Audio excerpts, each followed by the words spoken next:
Harry Potter died in year 1. But someone took his place. This is part 2 of that story. Summer had brought with it mild warmth, blooming gardens, and constant activity at the Longbottom residence. The staff, both human and house elf, moved efficiently to get everything ready for the most important event of the year, the summer conclave of the ancient houses. This year, however, the occasion carried added weight.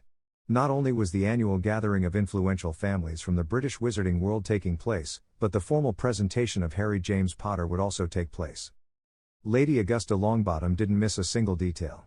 For weeks before, she had imposed a strict routine on Neville and Mike: classes in protocol, magical heraldry, the history of ancient families, and ballroom dancing with Mrs. Andromeda Tonks, who showed admirable patience even when one of the boys accidentally stepped on her toes. Head high, Neville. Mike, the spin is with your left leg, not your right. Remember, bad posture while dancing can ruin a good first impression, Andromeda said in a firm but fair tone. Mornings were reserved for reviews of magical theory and practice. Mike, though he tried hard, was frustrated. The most basic spells worked, yes, but they were ridiculously weak. Not even a Lumos spell shone as brightly as Neville's. He had decided not to mention it to Augusta. She was strict about magic, and he preferred not to draw attention to himself. For now, he pretended to be making normal progress. In the evenings, they practiced more dances and reviewed formal greetings. Mike, although he had attended parties in his past life, found the style of the wizarding world too old-fashioned for his taste. One day, upon seeing the formal robes prepared by the elves, he couldn't help but protest. Lady Longbottom. With all due respect, I'm not wearing that. It looks like something out of a medieval play. Augusta looked at him for a few seconds with her sharp gaze, but Mike stood firm. I prefer to wear a full dress suit. Muggle. Classic, elegant, like the kind worn to embassies or high-profile galas. More my style, Mike said, arms crossed. Robes make me feel like I'm wearing a decorated bathrobe. The old woman looked offended for a second. But then she sighed. You're not the first to think that way, he said finally. Many young wizards in the Wizengamot have adopted that habit. After a tense pause, Augusta nodded. Very well. As long as it's well cut and appropriate for the event, I'll accept it. But remember, young man, you'll be representing an ancient house. Mike smiled with quiet victory. It was enough having to dance like a 19th century aristocrat, at least he could dress in something more familiar. As the date approached, the pressure mounted. Augusta reviewed the names of the attending families, their titles, crests, alliances. Everything had to be perfect. Harry James Potter would be presented as the official heir to the House of Potter, something that had been postponed for years due to his living with Muggles. You're 11, almost 12. It's late for a formal introduction, but still within the accepted range. The Potters should be recognized as they should be, and not as a children's story lost among Muggles, Augusta said sternly. The night before the event, Mike looked at his reflection in the mirror, dressed in his new suit. He wasn't just a Muggle boy infiltrating Hogwarts. That night, for the first time, he would be introduced as an equal among the great names of the wizarding world. And he knew that every step he took from now on would resonate in that world. The Longbottom estate had never been more alive than on that July afternoon. Under a clear sky enchanted to maintain the ideal climate, the gardens glowed with a mixture of natural light and soft magical glimmers. Floating garlands woven with fresh flowers fluttered gently, and animated statues bowed elegantly as guests passed by. It was the day of the summer conclave, one of the few occasions when wizarding nobility gathered so formally and openly. The flying carriages began to descend with impeccable precision, while apparition flashes glittered along the entrance path. The elite of the British wizarding world arrived in all their splendor. The most respected names of the Wizengamot and the ancient houses were present: the Greengrasses, wrapped in solemn stillness; the Bones, with their proud and upright bearing; the Browns, vibrant and colorful; the Abbotts, with their characteristic warmth; the Macmillans, serious and formal; the Follies, whose heraldry flashed on their robes; and even the distinguished Shacklebolt, imposing even among so many familiar faces. The conversation revolved around magical politics, marriage alliances, legal reforms. Until a murmur cut like a knife through the formal atmosphere. He had arrived. Is it true? Harry Potter is here? Could be heard from corner to corner. Few could claim to have seen him since he was a baby. The stories about the boy who lived were many, but his figure remained a mystery to most of those present. And at that moment, the mystery faded to the beat of a carefully choreographed entrance. From the far end of the Great Hall, Lady Augusta Longbottom appeared as an unwavering authority figure, dressed in midnight blue full gowns embroidered in silver thread that mirrored her house crest. To her left, Neville paced with his chin held high, nervous but determined. To her right, Mike, under the name and heritage of Harry James Potter, wore a smart, classically tailored Muggle suit, perfectly tailored, with a dark tie and a red pocket square as a nod to the Potter colors. The murmurs gradually died away as the music faded. Attention was completely focused on them. Lady Longbottom raised her voice with the imposing calm of a matriarch accustomed to grand ceremonies. "Here is Harry James Potter, rightful heir to the noble and ancient house of Potter."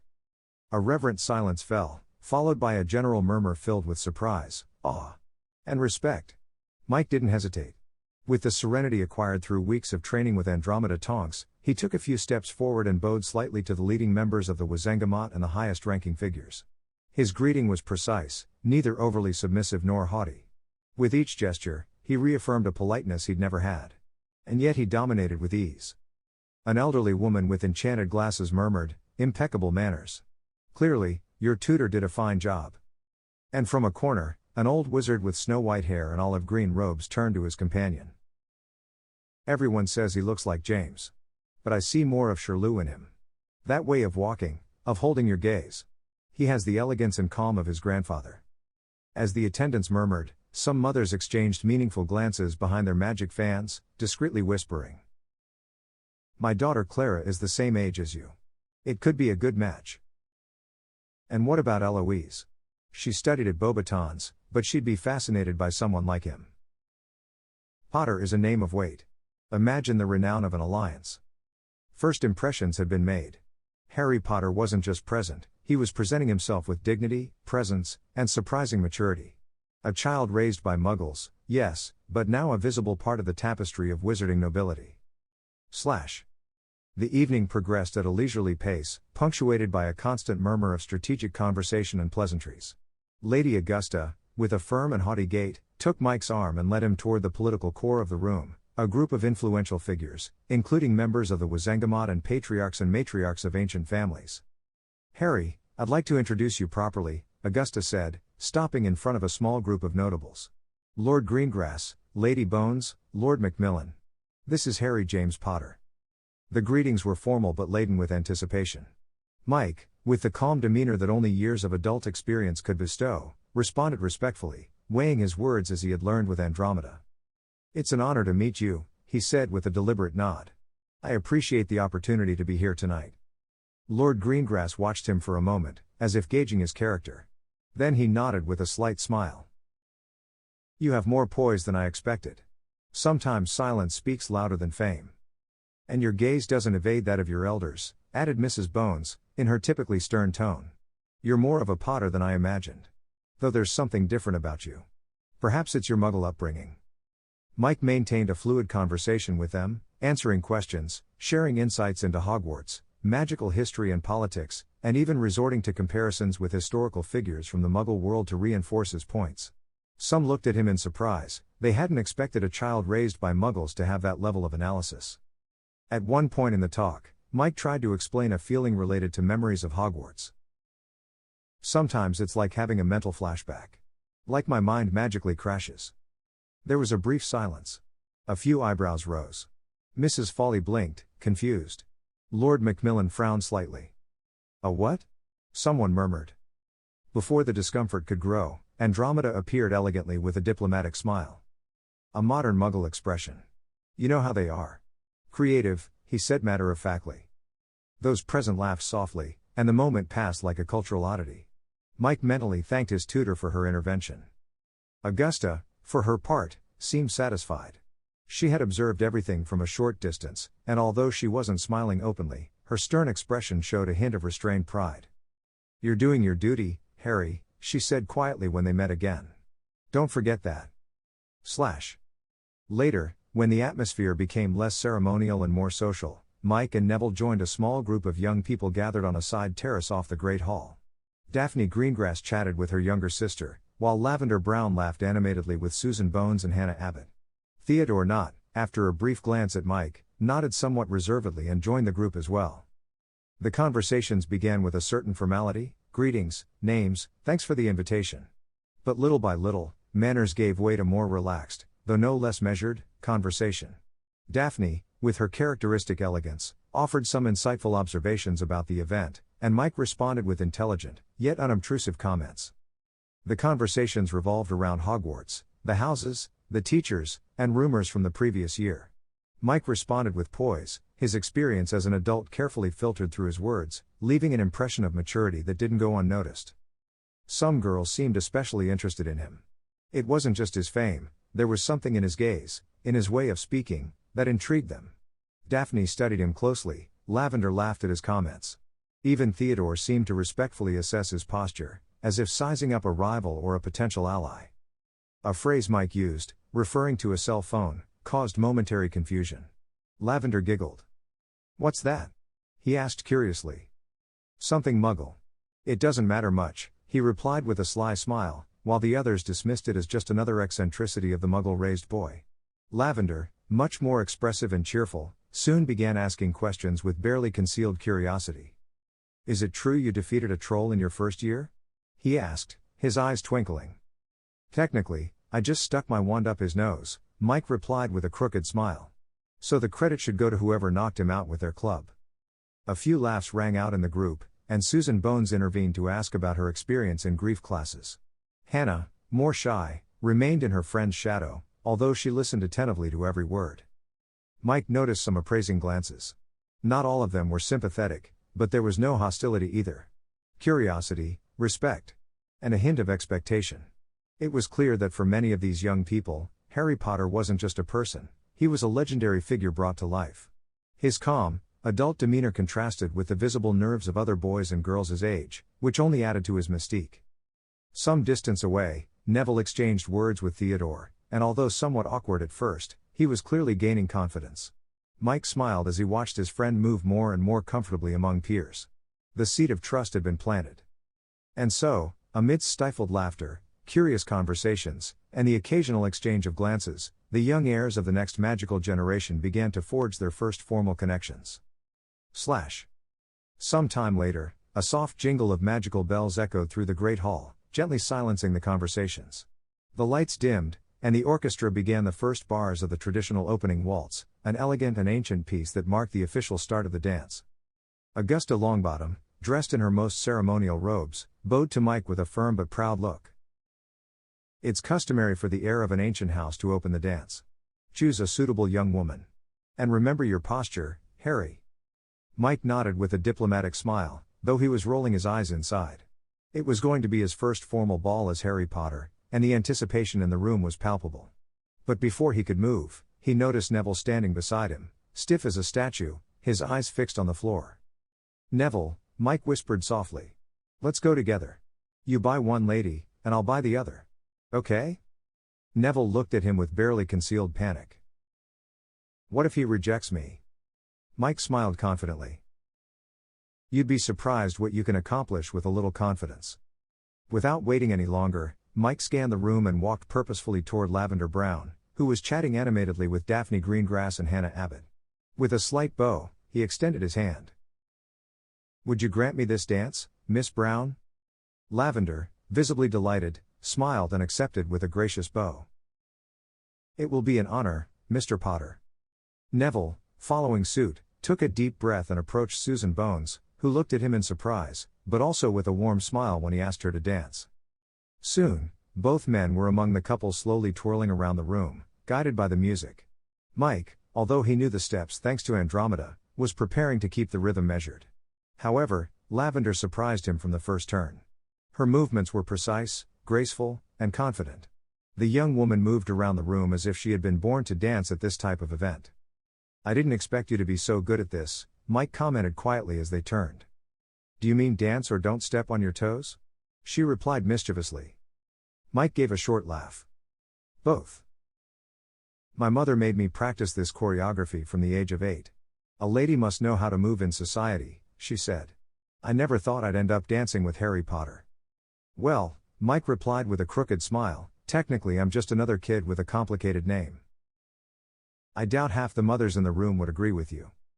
They continued to swirl gently among the other couples, while Mike responded naturally to the topics she brought up, his impressions of Hogwarts, his routine with Augusta, how demanding Andromeda was as an instructor. So you're getting used to living with Neville and his grandmother? Lavender asked curiously. It's like having a Victorian general in your house, but one with a well-hidden heart, Mike said with a mischievous grin. They both laughed softly as the waltz came to an end, and they stopped with an elegant bow. In another corner, Neville and Susan were also finishing their dance, Neville's face shining with a mixture of relief, pride, and a hint of disbelief.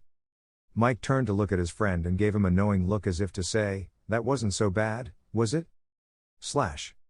After the waltz with Lavender Brown, Mike found himself swept up in the social dynamics of the event. One waltz gave way to another, and as the newly introduced heir to a noble house, it was only natural that he would offer his hand to several young women present.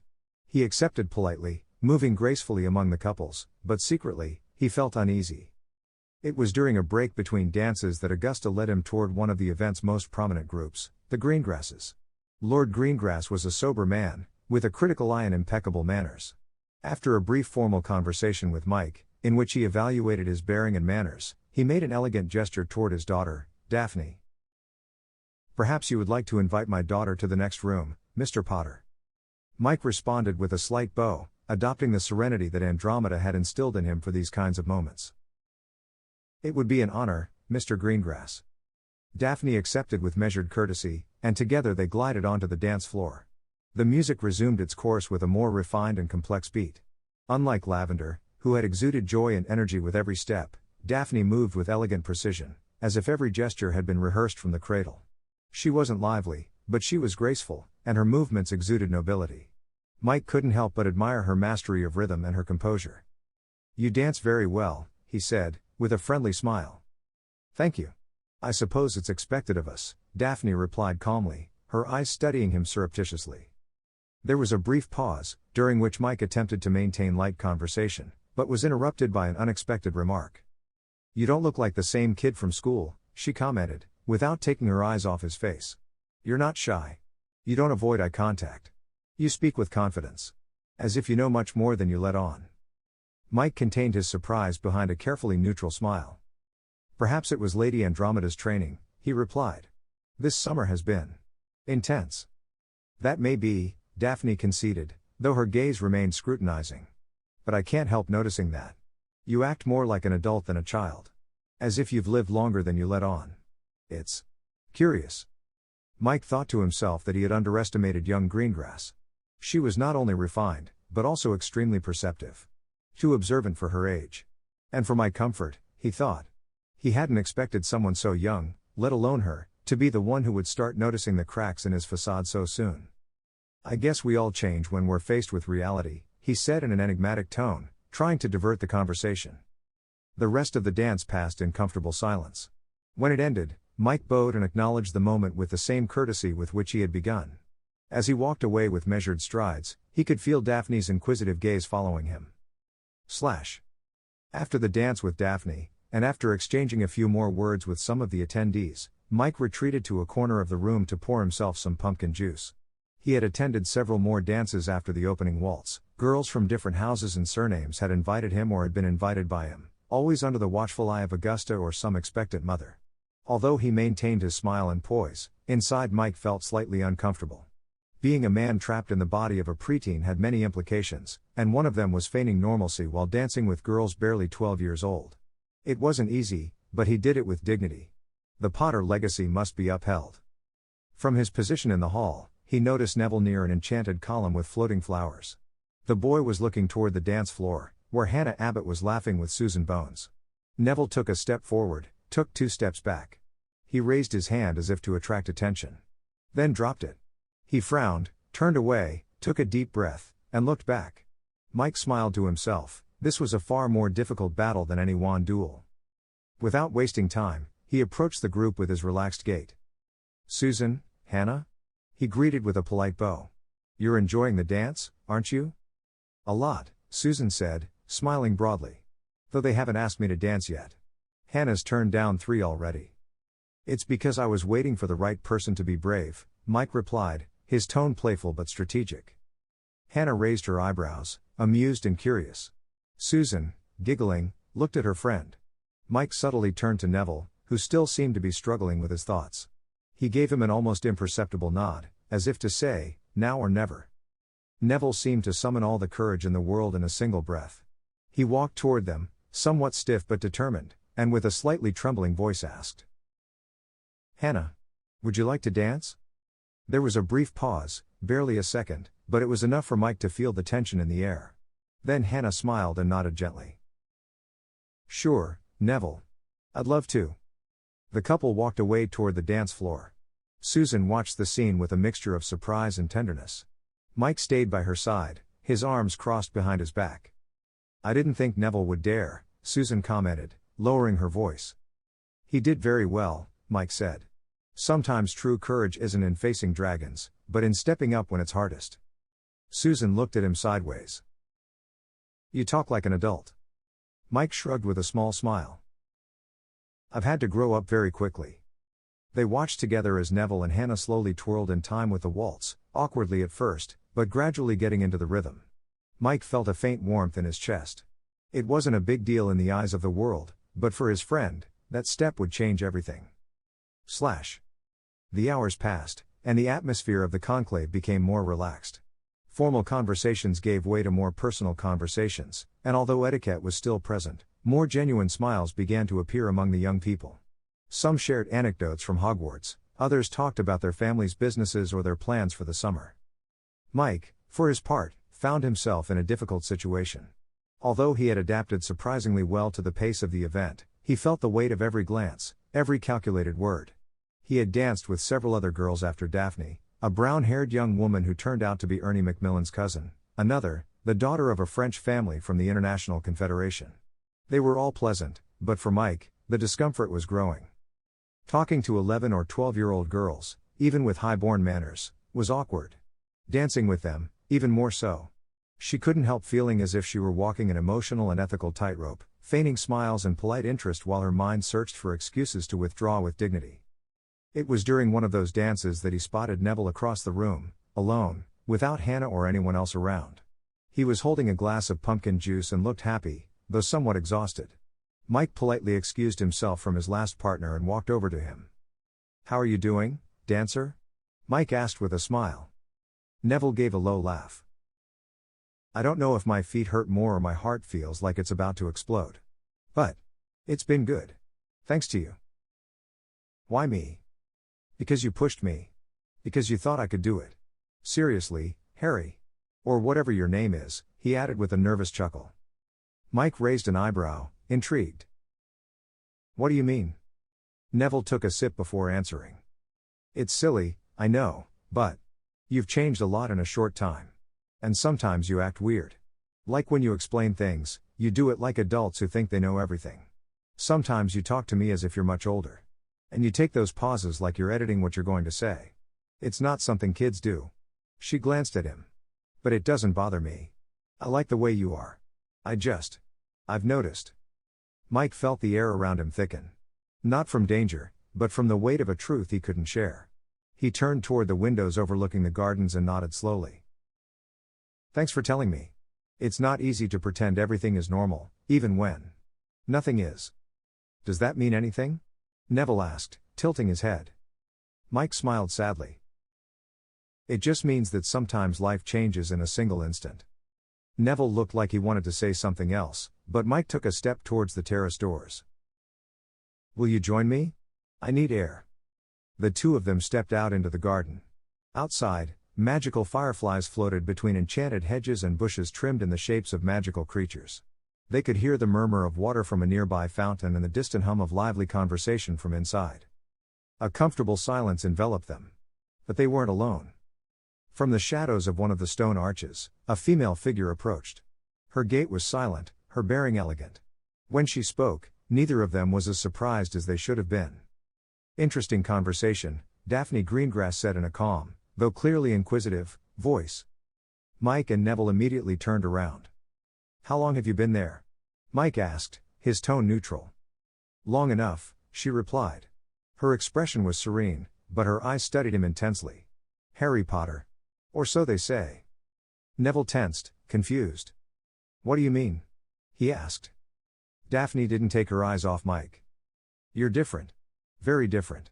Not only because you can dance now and speak with confidence. But because you no longer seem like the timid, fearful child I saw all year.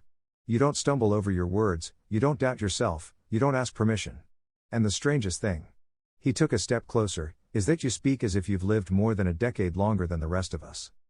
Mike didn't respond. His mind was racing. There was no mockery in his tone, no direct accusation, but a clear and dangerous observation. So, tell me, Harry, Daphne said finally. Who are you, really? And in that dense silence, where the murmur of the wind through the leaves seemed to stop, the scene ended.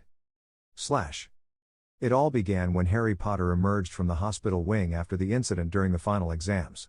For most, it was just another moment in the sea of stories surrounding him, but for Daphne Greengrass, it marked the beginning of a series of unanswered questions.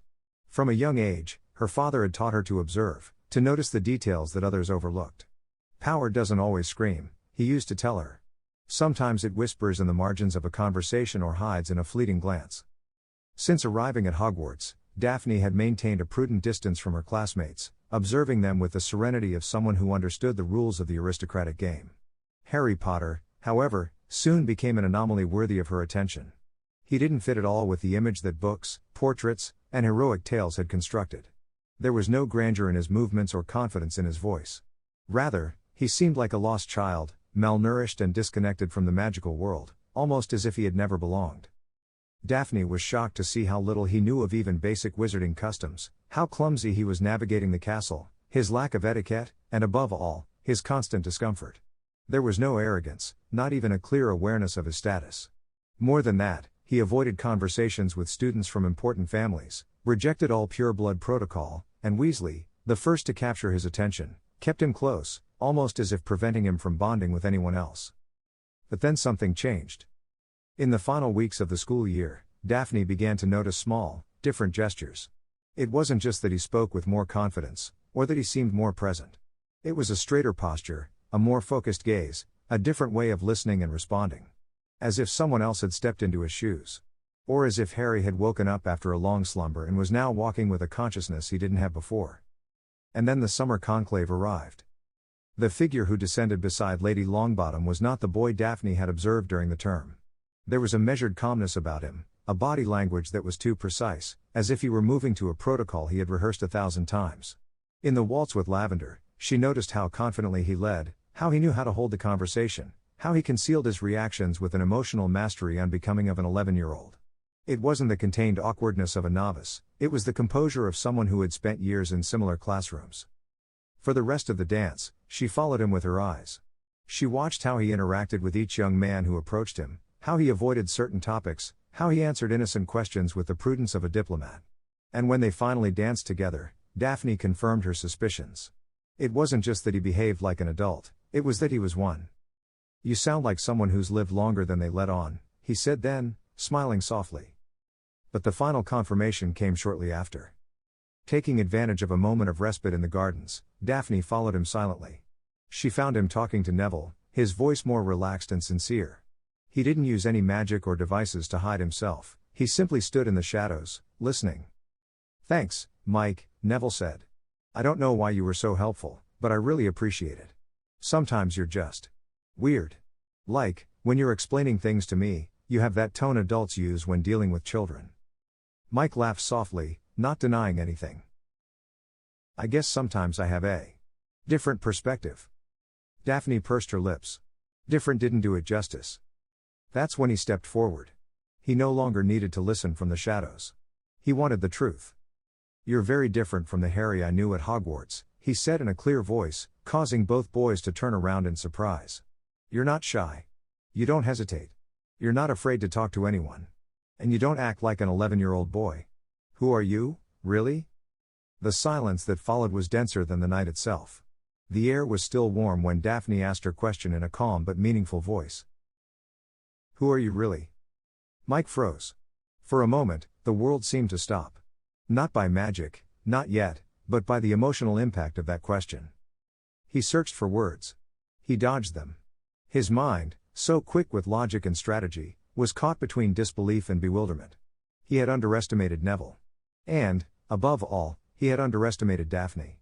Perhaps, he thought with a mixture of resignation and frustration, it was that arrogance adults have when dealing with children, that assumption that they won't see beyond the masks. Clearly, he had been wrong. When he was finally about to give a response, an evasive answer, a white lie, perhaps a half-truth, the three of them felt a chill run down their spines. The world around them began to distort. Colors faded, as if absorbed by an ancient shadow. The bustle of the party became a distant echo. Time slowed, every movement becoming thick and heavy. And then, it appeared. Death. She didn't emerge from the shadows, nor did she descend from on high. She simply stood there, as if she had been part of the scene from the beginning and the eyes of the living were only now able to see her. Her figure was tall, covered in a dark robe that seemed made from the very void between the stars. Her face was a mask of bone and shadow, and yet when she smiled, it was with an uneasy familiarity. "Well, well," he said mockingly. "And I thought children were so easy to fool? Congratulations, Miss Greengrass, Mr. Longbottom. Very few have seen what you have seen." Neville swallowed hard. Daphne didn't move an inch. She watched with wide eyes, but no trace of fear. Mike clenched his fists, still staring at the dark figure. "Are you coming for me? Now that I've been discovered?" Death gave a soft, almost elegant laugh, as if amused by the idea. "Oh, no, not yet. If it's any consolation, I'll say I'm impressed. I didn't come to drag you across, but to report. There were details from our first conversation that I left out. And now, with your soul settled at last in your new vessel, I thought it appropriate to pay you a visit. Besides," his gaze slid to Daphne and Neville, "these two turned out to be far more useful than you thought. Let us honor that insight with the truth." Mike looked at them tensely. Neville was frowning, as if he couldn't decide whether he was afraid or indignant. Daphne kept her expression neutral, though her eyes absorbed everything with an almost analytical intensity. Death raised a hand, and with a gentle gesture, like someone telling a forgotten story, he began. "Harry Potter died. His soul crossed over with me. But this world needed him, and I decided someone else should take his place." Neville exhaled loudly, as if a missing piece had finally fallen into place in his head. "So, it's not Harry? Not even a little?" "The body is Harry's," Death corrected. "But the soul is someone else's. He chose this burden. And as long as he lives, his duty will be to live as Harry. But with the freedom to decide which paths to take, though the end of each will be the same." Daphne crossed her arms, intrigued. Her thoughts were clear and cold as ice, that explained everything. Since arriving at Hogwarts, she had watched Harry closely. It wasn't out of simple curiosity, it was an exercise instilled in her since childhood. Her father had taught her to look beyond the obvious, to question, to observe with intent. And Harry Potter was a walking anomaly. The hero of the wizarding world, raised by muggles, absent of any formal wizarding education, lacking pure-blood manners. He wasn't arrogant or haughty. He was shy, insecure, clumsy. He didn't fit in with the stories. He didn't fit in with anything. And then he changed. Over the past few weeks, Harry had taken on a different stance. There was a weight in his eyes that you don't see in children. At the party, he carried himself like someone who'd been to plenty before. Like someone who knew what was expected of him. And also how to subvert it. And now this presence, Death, gave form to all his suspicions. "And what paths can't he change?" Daphne asked, seeking to understand the limits of this truth. Death looked at her with a hollow smile. "There are moments in history that are anchored in time. Turning points. Events that must happen, even if their protagonists, forms, and consequences may vary. You can avoid one battle, Mike, but another will take its place. You can save someone. And lose another." Mike nodded slowly, understanding the true weight of his decisions. "So why now? Why this conversation?" "Because your soul has stopped fighting with the body. It has finally taken root. And that means the body will begin to change." "Change how?" Neville asked. "The soul molds the flesh. You'll never be exactly the same again, Mike. But Harry's body will begin to take on certain of your characteristics, gestures, structure, even the brightness in his eyes. Subtly, little by little. Enough so that anyone who looks at you closely will notice you're no longer the same boy." Death looked at Neville and Daphne. "And that's why I've also come to leave you a gift." He touched Daphne's chest and then Neville's. A chilly breeze swept over them, and they both flinched. "From now on, as a reward for seeing beyond the lies, you will see the truth. In the eyes of the world, he will still be Harry Potter. But to you too. He will always be Mike. His true image, adapted to this age, but unmistakable. And, for security, I will seal these memories within you. No one will be able to remove them. Not a legilimens, not a charm, not a curse. This secret will live on in the three of you alone. Neville blinked. And that's good? Death laughed softly. That depends on how you use the truth. Some secrets are burdens. Others, shields. It will be up to you to turn this truth into a tool of wisdom or a curse. And just like that, the figure vanished like mist in the sun. Color returned to the world. The bustle of the party returned like a river released from a dam. Only, for those three, everything had changed. Mike took a deep breath. He knew that tonight would mark the beginning of a new chapter. Neville still seemed to be processing it all, and Daphne. Daphne couldn't take her eyes off him. Slash. The music stopped. The lights flickered as if an invisible wind had crossed the great hall. For a few seconds, all fell silent, seemingly devouring time. Then, as if nothing had happened, the bustle of the conclave resumed, laughter, footsteps, murmurs. But for three people, nothing was the same. Mike, Daphne, and Neville were still standing in the secluded corner of the inner garden, where Death had just vanished, leaving nothing but the echo of his last words. A strange feeling enveloped them, as if the air itself knew something sacred, or forbidden, had happened. Daphne was the first to speak, her eyes fixed on Mike with a mixture of disbelief and fear. Was that Death? The real one? Neville nodded slowly, still feeling goosebumps. I felt it. Like everything inside me froze. I don't think anyone else could do that. So, Daphne continued, staring at Mike. Is what he said true? You're not Harry Potter? Mike lowered his gaze for a moment. There was no anger or defense in his posture, only the weight of a truth he'd been carrying alone for weeks. He looked up decisively and spoke in a firm voice. No. I'm not Harry Potter. At least not the one you knew. So who are you? Neville asked, his tone more confused than reproachful. Mike took a deep breath. My name is Mike. I am. Or was. A student in another world. One without magic.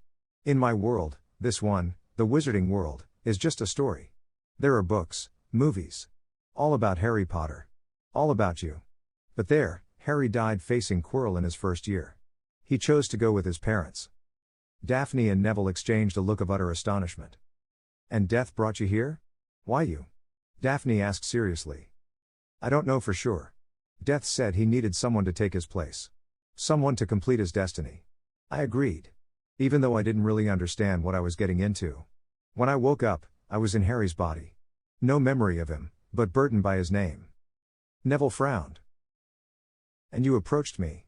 Why? Mike looked down again, saddened. At first it was a strategy. I knew Dumbledore wouldn't be able to keep such a close eye on me if I were with you, under your grandmother's care.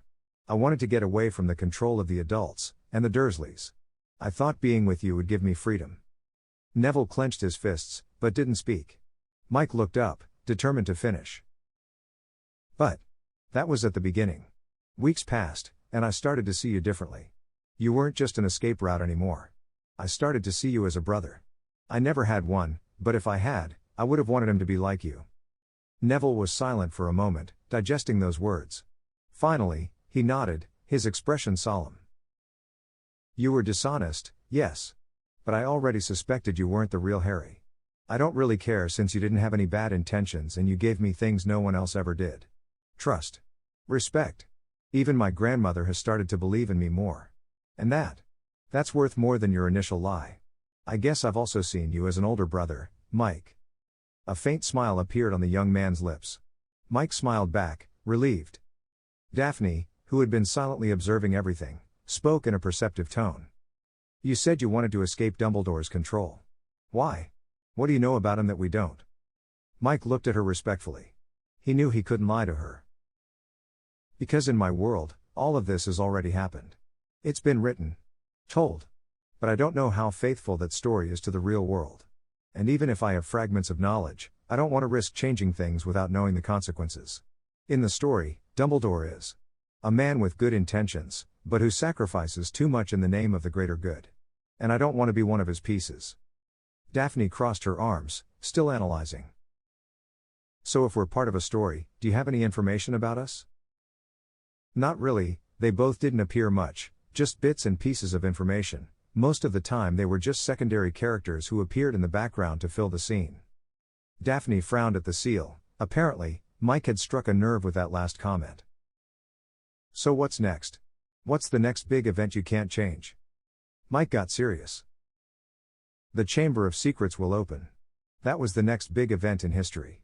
I thought I could prevent it from the beginning, but after what Death said, that certain events are inevitable, even if their forms change, I'm not so sure anymore. All I know is that I must be prepared. And for that, I need your help. They both looked at him in surprise. Our help? Said Neville. Yes. Now that you know the truth, I don't have to pretend anymore. I'm not capable of magic like Harry. I can feel his power. But I don't have his knowledge. I never learned magic. All I do is trial and error. Show me, Daphne demanded firmly. Mike raised his wand, hesitating, and muttered. Drown. A spark flickered at the tip of the wand, weak and trembling, before going out. Daphne narrowed her eyes and made a mental note of what she had seen. It's not that you don't have magic, he concluded. It's the wand. The wand chooses the wizard. And that one chose Harry, not you. Maybe that's why your spells come out so clumsy. They're out of sync. And can that be fixed? Mike asked hopefully. Not right now, Daphne replied. You'll have to go by one. When you get a new one, I can teach you the first year spells and a few others I know. I don't plan on being a background character in this story. I'm not a secondary character you can just push aside. Neville nodded determinedly. And I'll be with you, Mike. I won't let my brother fight alone. If we're going to face whatever comes, we'll do it together. At that moment, Augusta Longbottom approached, impeccable as always. Young people, the party isn't over yet, said Augusta Longbottom, approaching with dignity. Mike, Neville, you must continue your rounds. There are many guests who haven't yet had the pleasure of meeting you. Daphne, as if she had turned on an internal switch, adopted a perfectly refined posture, that of a pure-blooded lady. Mr. Potter, she said in a melodious but measured voice, I would love to have study sessions with you. I will mention the idea to my father. I'm sure he'll find it appropriate. Mike, immediately understanding the veiled excuse, nodded seriously. Of course, Miss Greengrass. I'd be happy to study with you. With that, the trio returned to the hall, rejoining the party. Later, during dinner, the noble tables were rearranged. Mike found himself seated next to Neville, Augusta, and the Greengrasses, along with the Bones family. Daphne's father, Lord Thomas Greengrass, a wizard with a sober presence and inquisitive gaze, raised his glass slightly and looked at Mike with an approving smile. My daughter told me about your intention to study together, Mr. Potter. I think it's an excellent idea. It's always prudent for young people to forge alliances. Intellectual ones, of course, he added in an ambiguous tone. The adults from the other families exchanged discreet glances, smiling knowingly. Augusta raised an eyebrow slightly. Amelia Bones smiled with an expression of quiet satisfaction. Mike noticed several adults exchanging suggestive, approving glances. Some smiled with a mixture of surprise and political interest. Of course. Everyone thinks I'm interested in Daphne, he thought uncomfortably. He wanted to clarify. It's not what it seems, he tried to say. Studying with Miss Greengrass, I mean. It's not. There's no interest of that kind. Oh, of course, Lord Greengrass interrupted, his smile even wider. Of course, Mr. Potter. No one is suggesting it. Exactly, dear, Augusta added, completely ignoring the attempt at explanation. At your age, the most important thing is education and good company. Mike sank into his seat. He wanted to retort, clarify, explain that for him, an adult trapped in a child's body, this insinuation was more than uncomfortable, it was grotesque. But the adults, with their typical arrogance and superiority, wouldn't let him speak. Mike sighed, resigned. Part of him knew it was useless to fight the perceptions of that world. The other adults nodded with diplomatic chuckles. Mike leaned back in his chair, caught in the absurd situation of appearing like a young man interested in courting, when in reality all he wanted was to learn how to cast a proper lumos. The next day. Sunlight streamed softly through the large windows of the main dining room at Longbottom Manor. Mike was having breakfast with Neville and Augusta, enjoying a peaceful morning after the intensity of the conclave. There was a sense of calm in the air, as if the house itself were breathing more slowly. I must say, Augusta commented as she spread jam on a piece of toast, that you were both magnificent last night. Your manners were impeccable, and your behavior exemplary. I'm proud of you. Thank you, Grandma, Neville replied, slightly blushing. It was a unique event, so to speak, Mike added, smiling discreetly. At that moment, a small house elf appeared with a soft pop. He bowed deeply and announced in a high-pitched voice. My lady, Professor Albus Dumbledore is in the hall. He wishes to speak with you, if that is convenient. Augusta raised an eyebrow and calmly placed the teacup back on its saucer. Send him in. Moments later, the headmaster of Hogwarts appeared in the doorway, dressed in lavender robes adorned with small embroidered moons. His blue eyes shone behind his half-moon glasses, and his usual smile seemed a little more strained than usual. Augusta, how nice to see you. Guys, he nodded cordially to Neville and Mike. I hope you're not interrupting. Not at all, Albus, said Augusta, gesturing to a seat. Have a seat. To what do we owe your visit? Dumbledore sat with measured elegance, but his eyes never left Mike. I imagined Harry would still be with his relatives at Privet Drive. This morning I was informed, through various means, that he is here, under your care. I confess I was surprised. Then you should speak to your staff, Albus, Augusta replied politely but firmly. Harry arrived weeks ago. As his temporary guardian, I have acted within the law and in the best interests of his well-being. Dumbledore bowed his head slightly. I don't question your commitment. But it's important to remember that as long as Harry lives with his aunt, his mother's blood protects him from certain dangers. Protections that can't be replicated anywhere else. Mike intervened, with a firm but non-aggressive voice. I don't need that kind of protection if I have to pay for it by being treated like dirt. I wasn't safe with the Dursleys. Just trapped. The director looked at him with a look that mixed regret and study. I'm sorry your experience was like this, Harry. But the threats haven't gone away. And yet, Hogwarts also has threats, Augusta replied with an icy smile. Harry has been injured in their custody. Here, at least he eats well, sleeps peacefully, and no one locks him in a cupboard. Dumbledore seemed to consider her words for a few seconds. Then, with a small sigh, he stood up. I trust we're all looking out for the best. If you need anything, I'll be available. Good morning, Augusta. Guys. He walked out with his own slow gait, though his mind was clearly still working on multiple levels. After her departure, Mike let out the breath he didn't know he was holding. Well. That was awkward. Dumbledore rarely comes without something else in mind, Augusta commented as she resumed her breakfast. But this time he didn't get what he wanted. Neville gave a nervous chuckle. I can't believe my grandmother spoke to the principal like that. You still have a lot to learn, dear, Augusta said with a half-smile. But you're on the right track. During the week following the summer conclave, a routine slowly began to settle at Longbottom Manor.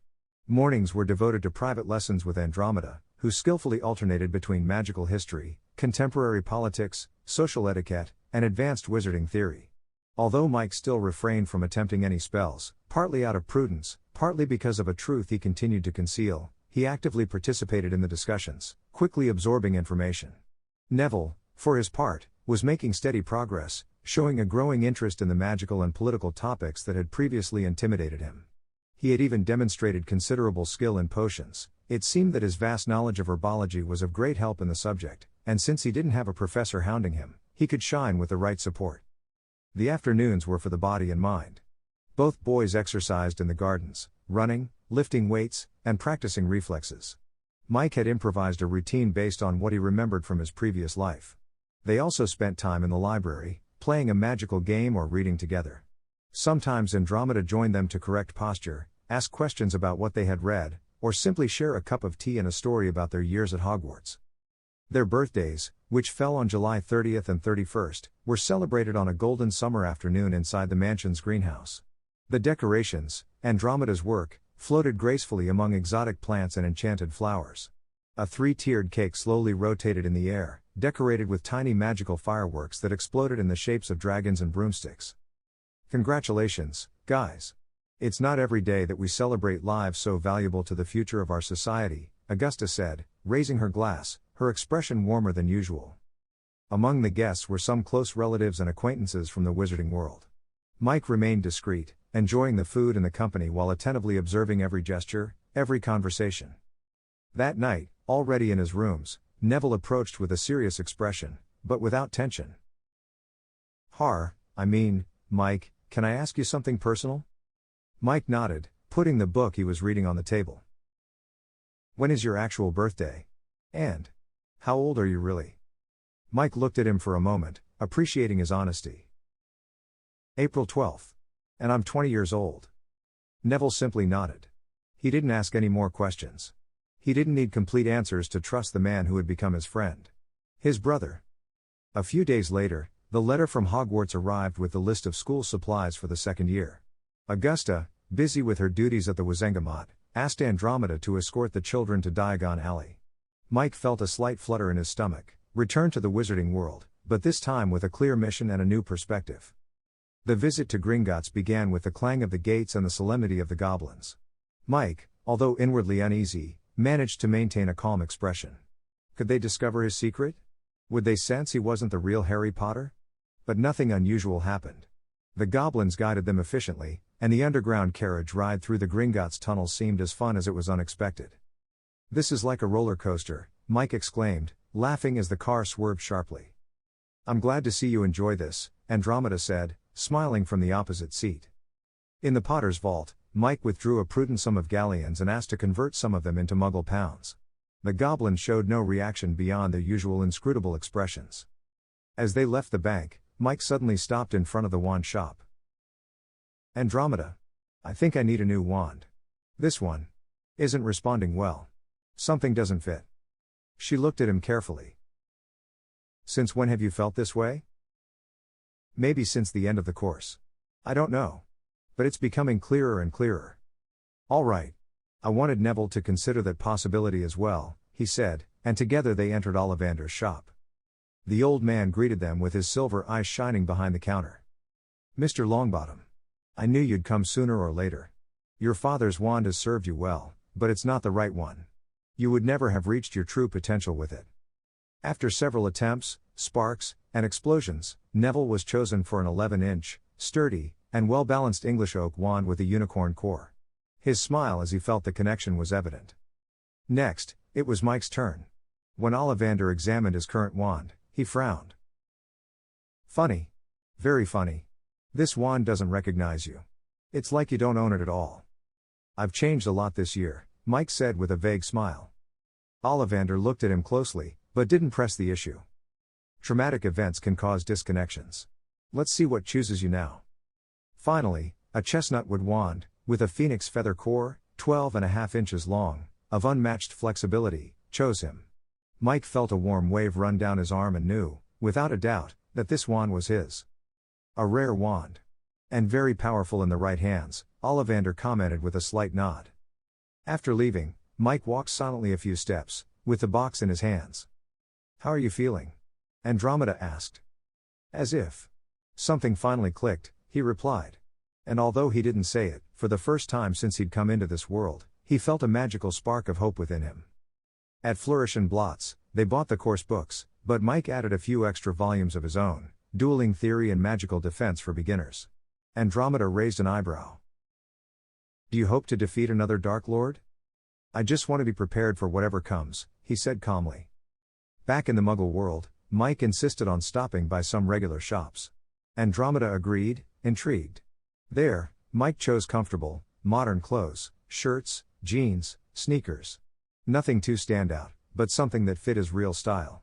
He also bought a jump rope, adjustable weights, and a collapsible punching bag. Are you training to be an Auror or a boxer? Andromeda asked with an amused smile. To be myself, he replied, without losing his smile. She watched him for a moment longer than usual, and nodded. You're a strange young man, Harry Potter. But I think the world needs a little more of that. That evening, Andromeda and Augusta gave the boys space for a practical study session, as agreed upon with Daphne Greengrass after the conclave. The manor's study hall was warm and quiet, with dark wood furniture, book-lined walls, and portraits murmuring to each other from above. Floating candles cast a gently flickering golden light. Mike felt more nervous than usual. Not because of Daphne, who was seated impeccably, her notes neatly arranged, nor because of Neville, who was flipping through a basic spellbook, but because this was the first time he'd tried magic since getting his new wand. Are you ready? Neville asked, smiling encouragingly. Mike nodded. He held the wand out in front of him, pointing it at a small, unlit lamp on the table. Lumos, he said clearly. The tip of the wand ignited with a steady white light, as steady as a magic lantern. Neville clapped his hands enthusiastically. That was brilliant, literally, he exclaimed. Daphne looked at him with a slightly raised eyebrow. Not bad. That was a clean execution. Do you feel different with this wand? Mike nodded, still watching the light at the tip. Yes. It's like it flows. As if magic doesn't have to force it now. The right wand makes all the difference, Daphne commented as she settled in to draw her own. But the thought is everything. For the next hour, they reviewed some of the fundamental first-year spells. Neville took the role of informal instructor, patiently guiding him while Daphne accurately corrected him. Alohomora opened an enchanted box, Nox gently turned off the light, and Wingardium Leviosa, well, it almost blew the desk away. Raise your wrist, not your whole arm. Daphne instructed, catching a floating book as it headed toward a vase. Oops, Mike laughed, lowering his wand. At least it didn't explode. Still, Neville added with a knowing smile. Between spells, moments of levity arose. By the end of the session, the atmosphere had become comfortable and even friendly. The three relaxed with a cup of tea that a house elf had unwittingly left. Not bad for a refresher, Daphne commented, watching him with some interest. We could do this more often. If you promise not to blow anything up. I promise to try, Mike said, raising his cup in a toast. Neville laughed. By September you'll be an expert.